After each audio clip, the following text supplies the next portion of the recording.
کا قتل عام کیا اور ظلم کیا، سر آپ کی نسلوں تک یہ کبھی آپ کا پیچھا نہیں چھوڑے گا۔ آپ کو کچھ اگر احساس ہوتا، آج 2.5 سال ہو گئے ہیں ظلم اور ستم کی آپ نے ایک داستان رقم کی ہے، کوئی ایک غیرت مند بندہ ہے مجھے وہ بتا دے جو اس جگہ سے عمران خان کے ساتھ سہیلا ہو۔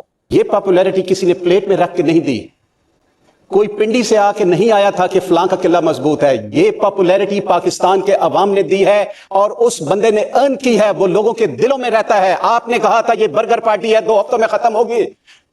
اگر اس کا، میں کئی دفعہ یہاں اس فلور آف دی ہاؤس پہ کہہ چکا ہوں، اس کا عشر عشیر بھی اگر کسی کے ساتھ ہوا تو یہ پاکستان میں سے کوئی نہیں رہے گا۔ مجھے پتا ہے یہ پہلے بھی پاکستان سے بھاگتے ہیں اور جب ان کو بھی موقع ملے بھاگ جاتے ہیں۔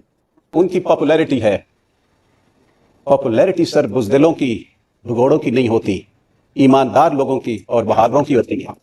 سانحہ ماڈل ٹاؤن مریدکے میں آپ نے جو ظلم اور قتل عام کیا، اور جو 26 نومبر کو آپ نے لوگوں کا قتل عام کیا اور ظلم کیا، سر آپ کی نسلوں تک یہ کبھی آپ کا پیچھا نہیں چھوڑے گا۔ السلام علیکم ناظرین کرام، آپ کو اس آرمی آفیسر کی مکمل ویڈیو دکھاتے ہیں۔ وجاہت سعید خان جو کہ سینئر صحافی ہیں، انہوں نے ایک بہت بڑا دعویٰ کیا ہے جس کے بعد پورے ملک میں کرام مچ گیا ہے اور ایک نئی بحث چھڑ چکی ہے۔ وجاہت سعید خان کا کہنا تھا کہ عمران خان کو خدا نخواستہ جیل میں ہی مار دیا گیا، جس کے بعد پورا سوشل میڈیا سیخ پا ہو چکا ہے۔ سہیل آفریدی بھی پہلے ہی ذمہ داروں کے نام بتا چکے ہیں۔ آپ یہ ویڈیو دیکھیے، پھر اس پر ڈیٹیل میں بات کرتے ہیں۔ سب سے پہلے جو زیادتی عمران خان، بشرا بی بی اور ہمارے آل پولیٹیکل ورکر کے ساتھ ہو رہی ہے، پاکستان کی تاریخ میں ایسے کبھی نہیں ہوا۔ اگر اس کا، میں کئی دفعہ یہاں اس فلور آف دی ہاؤس پہ کہہ چکا ہوں، اس کا عشر عشیر بھی اگر کسی کے ساتھ ہوا تو یہ پاکستان میں سے کوئی نہیں رہے گا۔ مجھے پتا ہے یہ پہلے بھی پاکستان سے بھاگتے ہیں اور جب ان کو بھی موقع ملے بھاگ جاتے ہیں۔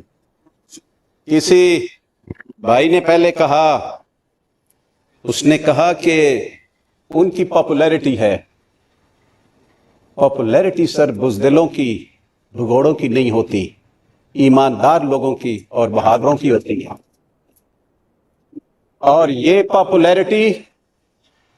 پاپولیرٹی کسی نے پلیٹ میں رکھ کے نہیں دی، کوئی پنڈی سے آ کے نہیں آیا تھا کہ فلاں کا قلعہ مضبوط ہے۔ یہ پاپولیرٹی پاکستان کے عوام نے دی ہے اور اس بندے نے ارن کی ہے، وہ لوگوں کے دلوں میں رہتا ہے۔ آپ نے کہا تھا یہ برگر پارٹی ہے 2 ہفتوں میں ختم ہوگی۔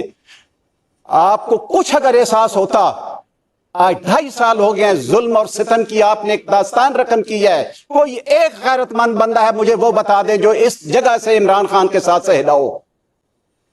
تیسری بات میں تھوڑی سی اور یہ کرنا چاہوں گا، یہ گلہ کیا گیا کہ عمران خان کے لیے لوگ باہر نہیں نکلتے، عمران خان کے لیے لوگ باہر نہیں نکلتے۔ سر آپ کو گلہ گلگت بلتستان والا یاد نہیں ہے جب انہوں نے، آج بھی وہ گلہ آپ سے کر رہے ہیں، آپ 250 کی تعداد میں بیٹھے ہیں، انہوں نے گلہ وہاں پہ بھی کیا الیکشن میں کہ آپ میرے لیے کیوں نہیں نکلے تھے۔ آپ کو کچھ احساس کرنا چاہیے before making such comments. Punjab کے عوام، پاکستان کے عوام عمران خان کے لیے پہلے بھی نکل رہے تھے، آج بھی نکل رہے ہیں اور انشاءاللہ آئندہ بھی نکلیں گے، آپ کی سارے ظلم و ستم کے باوجود نکلیں گے۔ کل کسی نے یہاں پہ کہا تھا کہ وہ ایک بچی فوت ہو گئی تھی، مجھے اس بچی کا بہت افسوس ہے، جو سیالکوٹ موٹر وے پہ جو حادثہ ہوا تھا۔ Honest to god I feel sorry for that family and for that lady today even. جو ہوا غلط ہوا، اس کے اوپر ایک بہت بڑا نیریٹو بنانے کی کوشش کی گئی۔ سر میں اس فلور آف دی ہاؤس پہ کہوں گا، سانحہ ماڈل ٹاؤن مریدکے میں آپ نے جو ظلم اور قتل عام کیا، اور جو 26 نومبر کو آپ نے لوگوں کا قتل عام کیا اور ظلم کیا، سر آپ کی نسلوں تک یہ کبھی آپ کا پیچھا نہیں چھوڑے گا۔ یہاں پہ گیلانی صاحب تھے، گیلانی صاحب ہوتے تو شاید میں جواب دیتا، زیادہ بات کرتا، میں تھوڑی سی بات کروں گا۔ ہر ایک کی اپنی پولیٹیکل لائن ہے۔ پیپلز پارٹی سر اس ملک کے اندر جو خون ریزی اور جو بربریت اور عوام کے مینڈیٹ کی جو چوری سٹارٹنگ فرام گوادر ٹل کشمیر ہو رہی ہے، پیپلز پارٹی کا اس کا حصہ ہے۔ پیپلز پارٹی اپنے آپ کو ان گناہوں سے، ان ظلموں سے کبھی بھی بری ضمن نہیں قرار دے سکتی۔ ان کی آنکھوں کے سامنے ہوا گلگت بلتستان کے جو الیکشن ہوئے ہیں، کیا ایفرٹ انہوں نے کی ہے؟ وہ نام جپتے ہیں صوبے کا، اس کا اپنی جمہوریت کا، جو ظلم اور زیادتی یہ جگہ میں ہو رہی ہے، کیا اقدامات ان کے، وزیر اعظم ان کا ہے، حکومت ان کے، صدر ان کا ہے، کس بنیاد پہ وہ یہ کہہ سکتے ہیں کہ وہ اس سارے جو کچھ ہو رہا ہے اس کے وہ ذمہ دار نہیں ہیں؟ سر، ان سارے سے بری ذمہ ہونے کے لیے ان کو بہت کچھ کرنا پڑے گا. Now coming over to the advisory committee, سر، وہاں پہ سر 2-3 فیصلے ہوئے تھے. ایک فیصلے کا بار بار ذکر کیا جا رہا ہے. ایک احتجاج کا ہوا تھا، آپ نے احتجاج کیا. ایک فیصلہ اور بھی ہوا تھا سر وہاں پہ، اور یہ بڑی زیادتی کی گئی ہے. یہ صرف میرے ساتھ نہیں ہوئی یا اپوزیشن کے ساتھ نہیں ہوئی، یہ میں آئی کین بیٹ یو یہ ٹریجری کے ساتھ زیادہ ہوئی ہے. کیونکہ کسی نے جو ہم نے کہا تھا، ہم نے ریکویسٹ کی تھی کہ آپ پیپر لیس پہ جائیں، بالکل جائیں، لیکن اس کو سڈنلی نہ کہیں. Sir, you are witness to that کہ اسپیکر صاحب بھی اس بات پہ مانے تھے، پوری ایڈوائزری کمیٹی نے یہ بات مانی تھی. ہم نے ریکویسٹ کی تھی کہ اگر 20, 25, 30 بنیادی مقصد یہ تھا. میں نے جب وہ ڈاکومنٹ نکالے ہیں، آپ یقین کریں سر، پوری کوشش کی گئی ہے کہ کسی ممبر کو اس ڈاکومنٹ کی جو بجٹ آیا اس کی سمجھ ہی نہ آئے. لیکن ہم نے بڑی کوشش کی ہے، اور چند ایک چیزیں ہم نے آپ کے سامنے انشاءاللہ اس کے اندر، اس ساری آپ کی تگ و دو کے باوجود کہ لوگوں کو نہ پتا چلے کہ اس بجٹ ڈاکومنٹ کے اندر کیا ہم نے کیا کیا ہوا ہے، اس کے باوجود انشاءاللہ ہم آپ کے سامنے اس کو کھول کے رکھیں گے. Now coming over to the C&W department first, sir.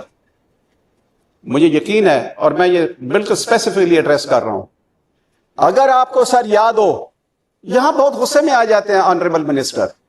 یہاں پہ ایک کمیٹی بنائی گئی تھی، اسپیکر صاحب نے 1.5-2 سال پہلے بنی تھی، کہ جو روڈز کی تباہی اور بربادی ہو رہی ہے، بہت وعدے کیے گئے تھے، دعوے کیے گئے تھے کہ ہم جو ہے یہ ویٹ کنٹرول کریں گے. ایک کمیٹی بنی، 1-2 میٹنگ ہوئی، ریزلٹ زیرو سر. آج بھی جتنی بھی چھوٹی روڈ ہیں وہ تباہ و برباد ہو رہی ہیں اوور لوڈنگ کی وجہ سے، کوئی ریزلٹ اس کا نہیں نکلا. اس کے بعد سر میں 2 یا 3 چیزوں کی، اور جو خاص کر کے یہ ڈاکومنٹس کے اندر ہے، میں صرف ڈاکومنٹ کی طرف جانا چاہوں گا. ڈاکومنٹ کے اندر ایک جو بہت بڑی زیادتی کی گئی ہے، یہ جو mid term development frame work ہے، اس کے اندر 20 جو اس جو کور کر رہا ہے اس ٹائم فریم کو، 26-29 کو، ایک سکیم ہے، اس کی ایسٹیمیٹڈ کاسٹ ہی وہاں پہ نہیں لکھی ہوئی. ناظرین کرام، آپ نے ویڈیو دیکھی. بریگیڈیئر ریٹائرڈ مشتاق نے ایسی تقریر کی کہ پورا ایوان ہلا کر رکھ دیا. آپ جانتے ہیں کہ اس وقت سوشل میڈیا اور الیکٹرانک میڈیا پر صرف عمران خان کی صحت کے حوالے سے خبریں سامنے آ رہی ہیں. وجاہت سعید خان نے جو دعویٰ کیا تھا اس پر سوشل میڈیا سیخپا ہے.